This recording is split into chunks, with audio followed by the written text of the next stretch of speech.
Let's close as we always do. Head around the Inside Politics table, ask our great reporters, share a little something from their notebooks, help get you out ahead of the big political news just around the corner. Karen?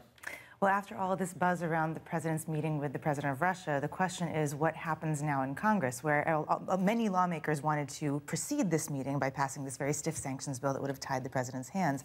They are still stuck in a little bit of political impasse, which they're blaming on technical violations and various things like that. But the question remains, after this meeting, with everything that's come out of it, will Congress actually step in front of the president to block him on what he can and can't do vis-a-vis sanctions policy with Russia going forward? Interesting conversation in the week ahead. Jeff? Well, the president has made a lot about, he is here to represent the voters of Pittsburgh, not Paris. But later this week, he's actually going back to Europe, going to Paris.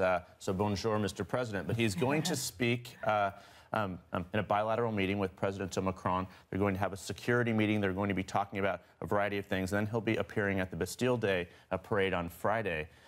Interesting that he's going back again. This is a president who is not all that fond of leaving his bubble at the White House, but he does want to make the point that he wants to be a player on the world stage. But what kind of a player is sort of uncertain. But very unusual that he's going back. But I think it is something that he wants to develop a relationship with President Macron. The problem here is for him that his issues and policies are simply not in alignment with the rest of the world here. But watching him again on Friday on the world stage, interesting.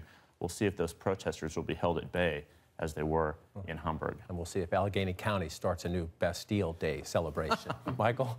We're entering a period on the Russia investigations, which may be a little bit publicly fallow. There's no big public hearings coming up.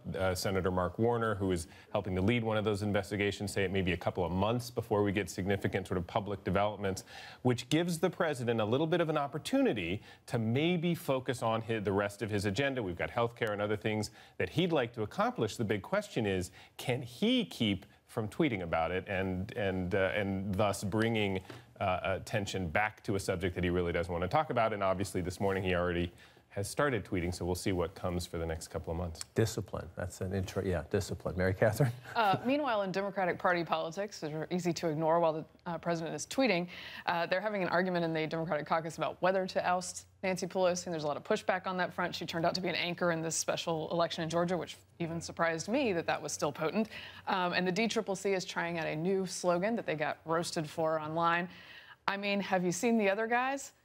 Which I think actually is not a bad beat on where politics is right now. Right. The problem for them is that, surprisingly again, the Democratic Party polls behind Trump in favorability and in do you understand people with my problems in the in-touch, out-of-touch metric.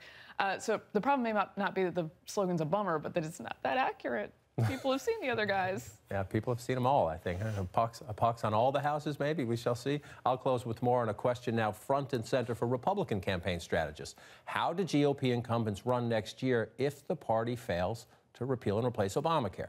Yes, these strategists know the president has called the House Republican plan mean, and the current Senate plan polls below 30% approval. So walking away can, at first glance, look pretty appealing.